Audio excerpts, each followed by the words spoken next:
मैंने अपनी तरफ से 20 जो है कॉलिंग अटेंशन दी थी और 20 में से एक कॉलिंग अटेंशन जो है आज अलाउ की गई। मुझे उम्मीद थी कि बहुत लंबे समय से एक इशू हरियाणा प्रदेश में चल रहा है। जब से ये गठबंधन की सरकार बनी, जब से ये लुटेरे इकट्ठे हुए, यहाँ पे 24 से ज्यादा घोटाले हुए और उन 24 में से एक शराब घोटाला भी है, जिसकी हम लंबे समय से मांग कर रहे थे। हर विधानसभा के सेशन में शराब घोटाले पे सरकार से चर्चा चाहते थे कि इस पे चर्चा हो और इसके ऊपर जो एससीटी की रिपोर्ट तैयार हुई है वो रिपोर्ट और उसके साथ साथ विजिलेंस की जो रिपोर्ट है वो भी चीफ सेक्रेटरी का, उसके ऊपर जो मुख्यमंत्री ने एक मेंबर की कमेटी बनाई थी उसकी रिपोर्ट भी पब्लिक होनी चाहिए, विधानसभा में पटल पे रखी जानी चाहिए और उसके अंदर जो दोषी लोग हैं उनके खिलाफ कार्रवाई होनी चाहिए। लगातार मैं इस बात की मांग विधानसभा में कर रहा था। अब की बार मैंने फिर जब उसको कॉलिंग अटेंशन के लिए दिया तो उसको मंजूर कर लिया।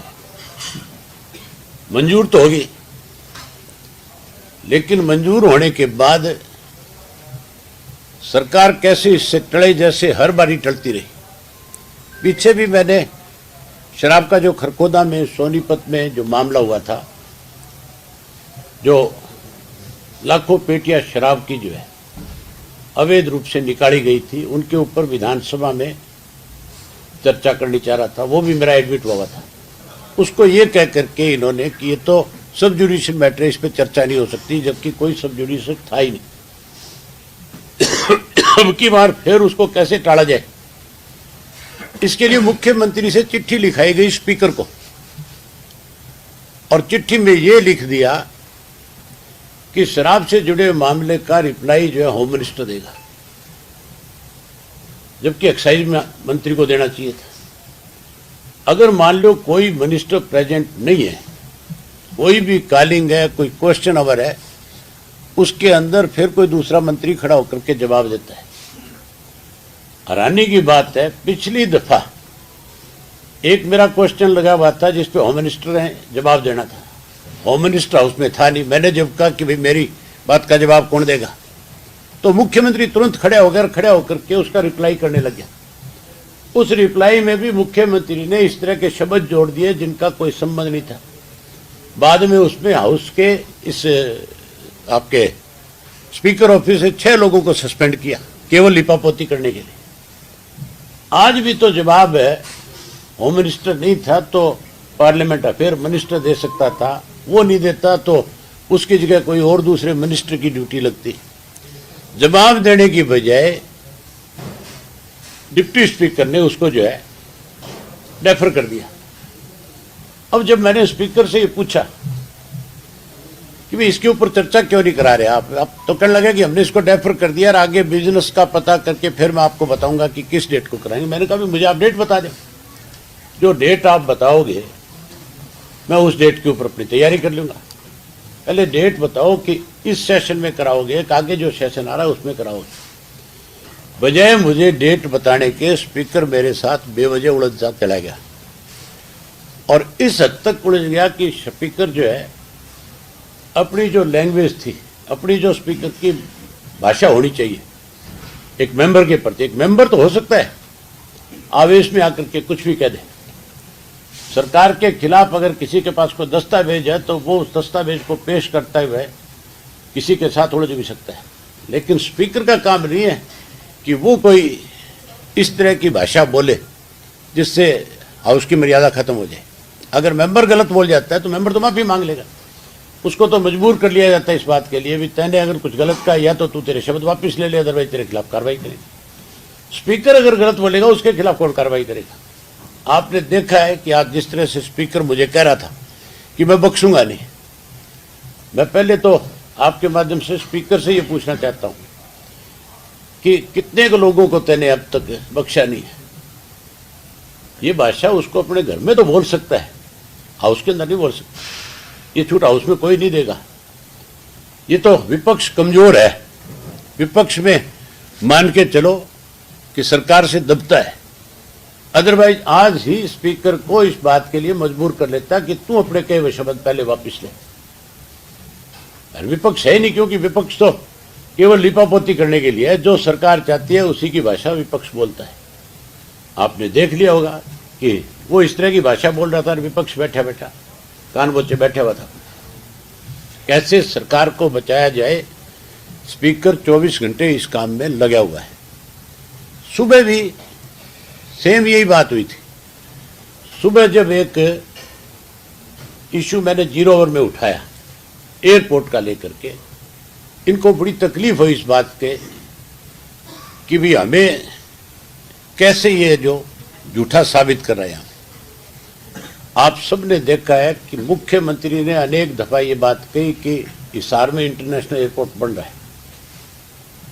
उसके बाद दुष्यंत ने अनेक दफा कही, कमल गुप्ता जैसे व्यक्ति से कहलाया गया। अनेक इनके एमएलए ने इस बात पे यहाँ विधानसभा में चर्चा करी, मुख्यमंत्री की पीठ थपथपाई, नाम तक रख दिया कि महाराजा अग्रसेन के नाम से हम इंटरनेशनल एयरपोर्ट बना रहे। उसकी पोल खुल गई थी। लोकसभा का जो पिछला सेशन था उसमें एविएशन मिनिस्टर ने साफ कर दिया था कि कोई इंटरनेशनल एयरपोर्ट नहीं है हिसार के अंदर। अब उससे इनकी झूठ सामने आ गई। मैंने सुबह कौन सा गलत कहा था? मैंने ये कहा था भी इंटरनेशनल एयरपोर्ट के नाम के ऊपर आपने सड़कें बढ़ाई, सड़कें बढ़ा करके गरीब लोगों की जमीनें जो है उन पे घुमाफिया खड़ा कर दिया, जमीनें हड़प ली। और अब जब तुम्हारी पोल खुल गई तो कैसे उन सब चीजों को दबाया जाए, उसके लिए लोगों के गांव के रास्ते बंद कर दिए। 32, 34 किलोमीटर का सफर ज्यादा करना पड़ेगा लोगों को, खास करके पढ़ने वाली बच्चियों के लिए बहुत बड़ी तकलीफ की बात थी। वो कहाँ से जाएगी, कैसे? जो साइकिल पे स्कूल जाती थी, कॉलेज जाती थी, अब उसको 32 किलोमीटर ज्यादा जाना पड़ेगा। मैं तो यही बात कह रहा था कि ये सब कुछ करने की बजाय आपको एक रास्ता बना करके देना चाहिए गांव के लोगों को फिर से दोबारा, ताकि उस गांव के लोगों को 32 किलोमीटर का सफर ज्यादा तय करने की बजाय कम सफर के अंदर हिसार पहुंच जाए। और उनका विचारों का जो कारोबार जो बंद हो गया, जो फैक्ट्रियां थी, जो दुकानें थी, जो वहां पे मॉल बने हुए थे, वो सारी चीजें बंद होगी। क्योंकि हिसार से कौन 32 किलोमीटर उस गांव के अंदर आएगा? पहले 6 किलोमीटर का रास्ता था। इस पे जब मैंने कहा कि भूमाफिया थे, और भूमाफिया में भी वो लोग शामिल है जो सत्ता में बैठे हुए, जिनकी अपनी कंपनियां, जिनके अपने नजदीक के लोग उनके नाम से ली हुई थी। जब मैं उनके नाम ले रहा था, जब मैं उनकी बता रहा था कि तुम्हारी कंपनियों के नाम पे है, तब किसी ना किसी तरीके से उस बात को दबाया जाए, इसके लिए जो स्पीकर ने फिर उनका पक्ष लेना शुरू कर दिया। मैंने स्पीकर से जब हाउस के दौरान स्पीकर अपने गया कमरे में, जब मैंने पूछी, मैं बोला आप की जो जिम्मेवारी है उसको निभाओ ना, आप इस सरकार में बैठे लोगों को, चोर चक्कों को क्यों बचा रहे हैं? तो आज जो था, जिस ढंग से स्पीकर लगा हुआ है, उससे लगता नहीं है कि विधानसभा के अंदर अब कोई ये मान करके चले कि स्पीकर किसी का पक्ष बनने की बजाय निष्पक्ष होकर के इस विधानसभा को चलाएगा। इससे ज्यादा बड़ी बात क्या होगी? मुझे पहले धमकाने की कोशिश करी, डराने की कोशिश करी, और फिर जब मैं बाहर आ गया, जब स्पीकर को लगा कि भी तो तेरे से बिना वजह जो तू इसके ऊपर प्रेशर बनाना चाहता है, तेरी इस बात से नहीं दबेगा, तो फिर और तो कोई जोर चला नहीं। बोले अगले दिन के लिए और निकाल दिया। मैं इससे पूछूंगा जब 16 तारीख को दोबारा हाउस शुरू होगा, हाउस में बढ़ते पूछूंगा कितने दिन के लिए निकालेगा और कैसे निकालेगा। पहले मेरी बात का जवाब पूछूंगा, कल ही चिट्ठी लिखूंगा, आज ही चिट्ठी लिखूंगा इसको कि जो बात तैने हाउस के अंदर कही है उसका कौन जिम्मेवार है। ये हालत है। ये अब कोई विधानसभा नहीं है। इस स्पीकर ने फिश मार्केट बना दी, जिसके खुद के खिलाफ प्रिविलेज आया हुआ इस हाउस के अंदर। उस आदमी से आप क्या उम्मीद कर सकते हो कि किसी के साथ न्याय कर देगा? ये खुद जब पिछली दफा विधायक था, एक एमएलए ने उसके ऊपर यह आरोप लगाया था कि 300 रुपए रेडी वालों से लेता है पंचकुला के अंदर, और उस वक्त प्रिविलेज आया था उस विधायक के खिलाफ। अगर इसने पैसे ना लिए होते तो फिर उस विधायक के खिलाफ जब प्रिविलेज आया था तो उसकी पूरी प्रोसीडिंग हो जानी चाहिए थी। अगर उसने गलत कहा था तो उसके खिलाफ कार्रवाई हो जानी चाहिए थी। हालांकि ये खुद उस वक्त उस कमेटी का चेयरमैन था, तो इसके खिलाफ लगे हुए आरोप इसको साबित करने चाहिए। अब भी अनेक इस किस्म के आरोप हैं जो मैं आज नहीं बताना चाहता, लेकिन अगर स्पीकर की यही भाषा रही तो मुझे मजबूर होकर के लोगों को ला करके पेश करना पड़ेगा तुम्हारे सामने कि किस तरह से एक पंचकुला का विधायक जो है, जो स्पीकर की पद पे बैठा हुआ है, लोगों के सामने किस तरह की परेशानियां खड़ी करता है, कैसे लोगों को परेशान करता है। ये कहता है स्पीकर कि कोई भी एमएलए जाकर के जमीन खरीद सकता है। अरे जिस दिन तुम लोगों ने अपने नॉमिनेशन फाइल किए थे, ड्राफ्ट जिस दिन तुमने वहां पे एफिडेविट दिया था, उस दिन तो तुम कंगाल थे, तुम्हारे पास चढ़ने को गाड़ी नहीं थी, बैंक बैलेंस नहीं था तुम्हारा, अब तुम जमीनें खरीद दो। कहां से आ गया वो पैसा? सारा का सारा पैसा इसी तरह से कमाया होगा। अब इनको तकलीफ होती है जब इनसे पूछा जाता है कि वो जमीनें तुम्हारे नाम कैसे हो रही है। तो मैं उम्मीद नहीं करता, मैं आप लोगों से उम्मीद करता हूं कि आप जो है सच्चाई लोगों के सामने उजागर करो और ऐसे लोगों की पोल खोलने का काम करो जो सत्ता में बैठ करके कहीं लोगों को लूट रहे हैं, और हम जैसे लोग जो इनकी पोल खोलते हैं उनको डराने और धमकाने का प्रयास कर रहे हैं। प्रिविलेज लेकर के आए मेरे खिलाफ। आज इनसे पूछने वाला हो कि सारा देश ये कहता है तुम्हारे लिए, प्रदेश के अंदर आप रिक्शा पुलर से पूछ लो, बस अड्डे पे जाके पूछ लो, आप रेलवे स्टेशन पे जाके पूछ लो, हॉस्पिटल में खड़े होकर के बात कर लो, सरकार में क्या हो रहा है। सारे ये कहते हैं दोनों हाथों से लूटने में लगे हुए सरकार में बैठे लोग, लुटेरे इकट्ठे हो रहे हैं। तो मैं कोई गलत कह रहा हूँ क्या? तुम्हें भी पता है सबको कि कौन लुटेरा है यहाँ पे, है कि नहीं है? तुम्हें पता है? तुम भी बता दो, हंस रहे हो बैठे बैठे, बताने में हर जगह। क्या मामला था सर जो आप कह रहे हो अध्यक्ष बता रहे हैं, क्या मामला? शराब घोटाले का इशू था सबसे बड़ा, जिसके अंदर सरकार में बैठे लोग सीधे तौर पे फंसते हैं। ये एक रिपोर्ट जो है छुपाने की कोशिश कर रहे हैं बारी बारी। इन्होंने 3 रिपोर्ट बनाई इसके ऊपर। एक रिपोर्ट बनाई, आज इनको पता था कि अगर इस पे चर्चा हो जाती तो आज इनकी बहुत बड़ी पोल खोलता मैं। 3 रिपोर्ट इसके ऊपर आई। सबसे पहले होम मिनिस्टर ने एसआईटी का गठन किया, उसके ऊपर मुख्यमंत्री ने कैसे अपने सहयोगियों को बचाएं, इसके लिए एससीटी कर दी। एससीटी की रिपोर्ट बनाई जिसमें 3 लोगों को जिम्मेवारी दी गई। टीसी गुप्ता आईएएस जो था उस वक्त का, वो तो इसका हेड कर दिया। 2 लोग और इसमें मोहम्मद अकील आईपीएस जो है उसको, और एक विजय सिंह एडिशनल ईटीसी, ये 2 इसके साथ मेंबर बनाए गए। इन 3 लोगों ने इसकी जांच करी सारे की। मुख्यमंत्री को इसमें यह लिखा गया होम मिनिस्टर की तरफ से कि इसके अंदर आईपीसी की धारा 32 जो है उसके तहत कार्रवाई होनी चाहिए, उसके तहत इनको पावर दी जाए ताकि इसमें पूरी तरह से जांच की जा सके, जो दोषी लोग हैं उनके खिलाफ कार्रवाई हो सके। उसको भी इन्होंने एजी के पास भेज दिया और एजी से लिखवा लिया कि इसकी जरूरत नहीं है। एजी तो सरकार का पार्ट है, वो लिख करके दे देगा, क्या दिक्कत है उसको। उससे रिपोर्ट को इन्होंने साया करने की बजाय दबा लिया। फिर विजिलेंस की जिम्मेवारी लगा दी, और विजिलेंस की रिपोर्ट में भी जब ये फंस रहे थे सारे, तो उसको ये कह करके कि भाई इसमें तो चीफ सेक्रेटरी जो है उसकी एक मेंबर की कमेटी बनाई है, वो इस सारे मामले की जांच करेगा, देखेगा इन रिपोर्ट्स को, फिर हम इसको साया करें।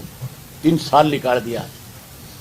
आज मुख्यमंत्री भी होता, सारे बैठे होते, आज जब इस पर चर्चा होती, अगर इसके ऊपर मुझे बोलने दिया जाता, तो जहां मैं इनकी एक एक दिन की चोरी के बारे में बताता कि कब कब किस किस दिन कितनी कितनी शराब की पेटियां किस किस फैक्ट्री से निकली, किन गाड़ियों में निकली, वो सारी चीज बताता। वहीं ये वो रिपोर्ट है एससीटी की, जिस रिपोर्ट के अंदर ये तो नहीं साया कर रहे सरकार में बैठे लोग, तो ये तो इसको छुपा रहे हैं, दबा रहे हैं। लेकिन ये रिपोर्ट मेरे पास थी, मैं आज विधानसभा में ये रिपोर्ट प्रस्तुत करता कि तुम इसको साया कर, ये टेबल पे रख दो, लोग पढ़ लेंगे, देख लेंगे कि इसमें क्या है। आप मीडिया को देंगे? मीडिया को तो दूंगा, और लिया किस लिए मैं पर मीडिया वालों का मुझे कुछ कभी भी ऐसा अंदाजा है कि तुम इसको साया करने के बजाय तुम भी कहीं सरकार के कहने में दबा ना दिए इसको। इसकी कुछ फाइंडिंग बता दो सर, अगर आपने पढ़ी। नहीं, फाइटिंग क्यों बता दूं, मैं रिपोर्ट दे दूंगा, रिपोर्ट पढ़ के तुम छाप देना। इसकी कॉपी दे दूंगा, तुम्हारे पास सबके पास कॉपियां भिजा दूंगा, सब एमएलए के पास भी भिजवाऊंगा। इन्होंने तो नहीं दी, लेकिन मैं इन सबको कल इनके कमरों में भिजवा दूंगा, कह दूंगा पढ़ लो और इन्हें पूछ लो तुम जाकर। बाकी रिपोर्ट भी लाएंगे सर, ऐसे काफी एसआईटी बनाई गई थी, सारी ला दूंगा, बेफिक्र है। इनके खुद के ऐसे ऐसे बैठे जो मुझे शाम को ला करके पता नहीं क्या क्या दे देते हैं। ये कब आई थी रिपोर्ट? कितने? सारी बात मैं तुझे बता दूं, तू पूछेगा ले आके किसने दी। ये नहीं कह रहा सर मैं। कुछ चीजें ऐसी है जो सिर्फ दिखाई जाती है, बताई नहीं जाती कहाँ से कैसे। राणा साहब की ये वाद विवाद विधानसभा में आपके साथ क्यों होता है और भी जैसे विधायकों के साथ क्यों होता है? कांग्रेस वाले तो मिले हुए बीजेपी वालों के साथ, वो तो कोई इशू उठाते हैं तो बता दो आप, वो तो शेरो शायरी करते हैं आपस में बैठकर। आप जैसा साथी मुझे कोई दस्तावेज ला करके देगा और मेरे से ये उम्मीद करेगा कि अभय सिंह इस इशू को विधानसभा में ले जा करके कह सकता है। विधायकों का ये मानना है कि वो अपनी दबंगई दिखाने की कोशिश करते हैं अतुल राणा की, इसलिए वो वाद विवाद करते हैं। मुझे लगता है आप दोनों विधायकों से मिले हुए हो। जो सच्ची बात कहता हूं उससे आप मान के चलो, सत्ता में बैठे लोगों को तकलीफ होगी।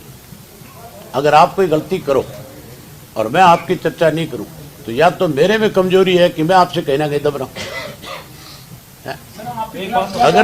अगर मैं सरकार की कोई कमजोरी कोई मुझे उपलब्ध कराएगा, लाके दस्तावेज देगा और उसकी बात नहीं करूंगा तो फिर मान के चलो सत्ता में बैठे लोगों के दबाव में हूं मैं कहीं ना कहीं। आपके खिलाफ आज जो केस लाया गया है उसमें जो राज्यपाल के भाषण पे चर्चा शुरू हो गई, उसके बाद बीच में एकदम से उसको नोटिस पकड़ा गया, तो आप क्या मानते हैं कि प्रक्रिया जो है विधानसभा के नियमों ये जो सारी चीजें आज की गई है, ये उस सारे मामले को दबाने का एक प्रयास है। अखबार की खबर में सारी चीजें छपे ना, केवल ये बात लोगों में आ जाए कि अभय सिंह चौटाला के खिलाफ तो प्रिविलेज मोशन आ गया। आप देखा नहीं स्पीकर की हालत क्या थी, नेम मुझे करा था, नाम अभय सिंह यादव कर लेता। इनको पहले विचारों को दफ्तर में बैठा के कहा जाता है कि तुमने ये करना है, ये अपनी मर्जी से थोड़ा ही करने।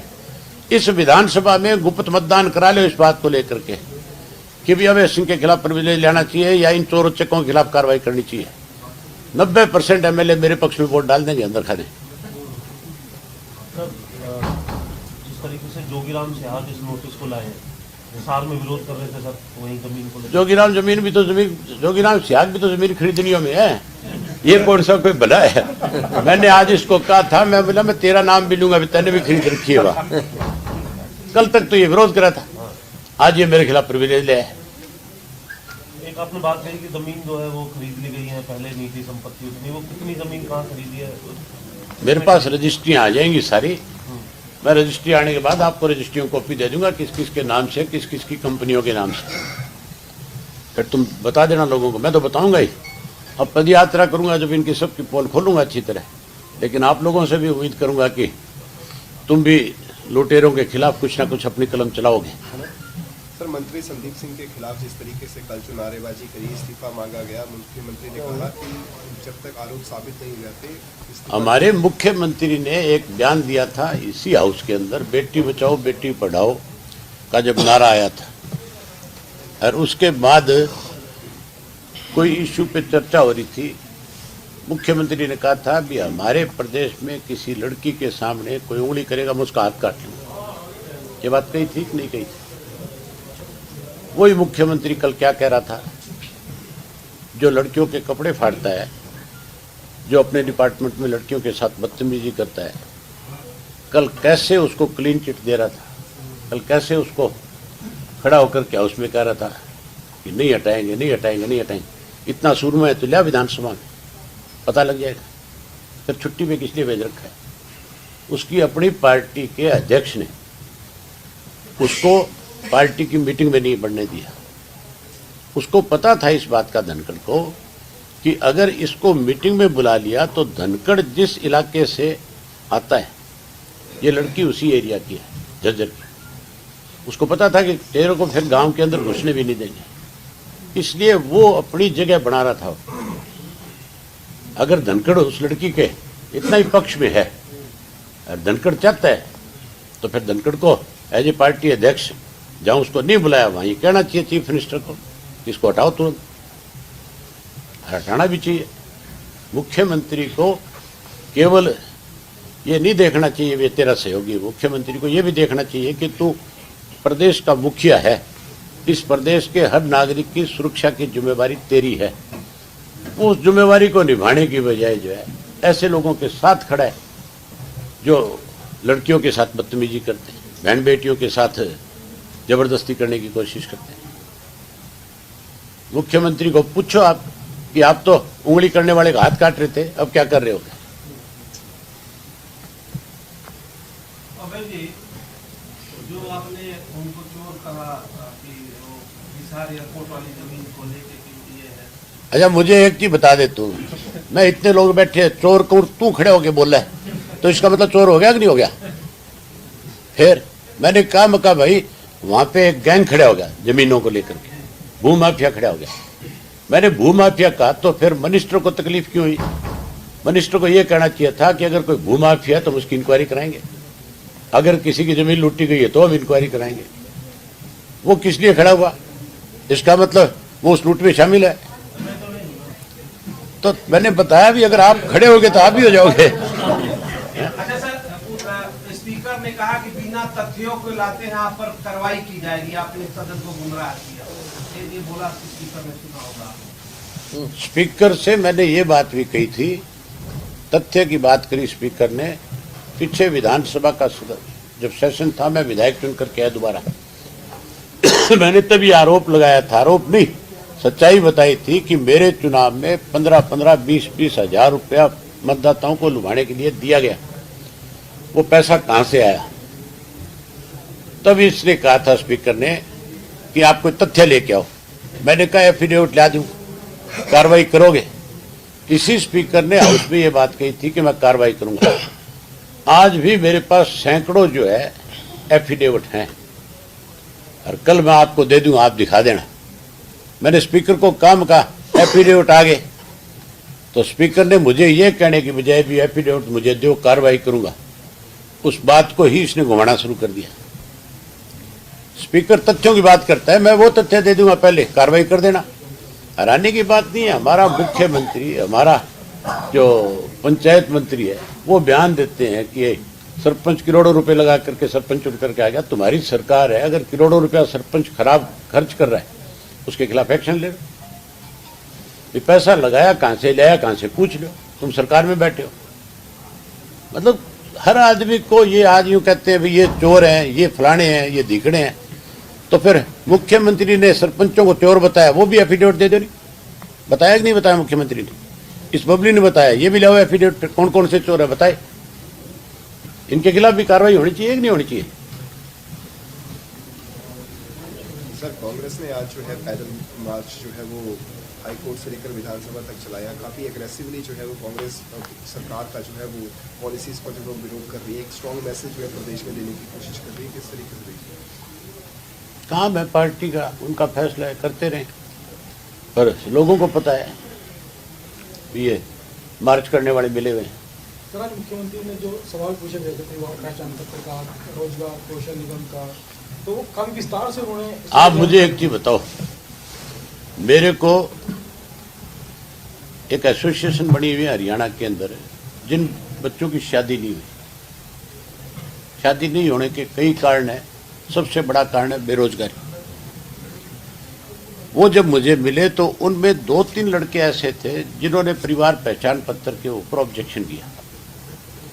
उन्होंने मुझे चल करके ये बताया कि जी हमारे माँ बाप नहीं है, और माँ बाप नहीं होने की वजह से हमारी शादी नहीं हुई। चलो तो शादी तो नहीं हुई बेरोजगारी की वजह से, जमीन नहीं थी और नहीं थी, नहीं मिली लड़की, पढ़े लिखे लोग हम गए, वेल क्वालिफाइड वो लोग थे। मतलब ये नहीं था कि कोई अनपढ़ थे कि हमें जॉब नहीं मिल पाई इसलिए शादी भी नहीं हुई। लेकिन हमारे सामने दिक्कत ये होगी कि अब ये परिवार पहचान पत्र भी नहीं बन रहा है, ये परिवार है ही नहीं। तो इसमें क्या गलत काम है मुख्यमंत्री से भी? इन लोगों के परिवार पहचान पत्र आपके कैसे बनेंगे बता दो, बनेंगे कि नहीं बनेंगे? आप सबके जबरदस्ती बना रहे हो तो अपना भी बना लो फिर। परिवार पहचान पत्र से 5 लाख लोगों की पेंशन काट दी, 5 लाख लोगों के पीले कार्ड काट दिए। आज एक बात मुख्यमंत्री ने स्वयं कही, ये कह देते हैं और फिर उस चीज से भागते हैं बेचारे। मुख्यमंत्री ने आज ये कहा कि 4 लाख रुपए जिस किसान की आय है, हमने उसकी आमदन 1,80,000 मान ली थी, भी उसकी हम पेंशन काटेंगे। उस मुख्यमंत्री से पूछने वाला हो भी 4 लाख की फसल एक जमींदार बेच के आता है, 1 साल तक उसके घर का खर्च कैसे चलेगा, उसके बच्चे स्कूल कैसे जाएंगे, उसके घर में दाल सब्जी कैसे आएगी, उसके बच्चा शादी के लायक हो गया, उनकी शादी में खर्च कहाँ से होगा, कपड़े कहाँ से ला के दोगे, जूते कहाँ से ला के दोगे, कोई छोटा मोटा मकान बनाना हो गया तो फिर उसकी आय 4 लाख रुपए वाले की 1,80,000 रुपए कहाँ से रहेगी? वो तो कर्जदार है कि नहीं है कर्जदार? फिर आप ये बताओ कि ये बेतुक के काम करना, बेतुक के बयान देना, ये क्या मुख्यमंत्री का काम है? कौशल रोजगार को लेकर आय का आधार बताओ ना आप क्या है?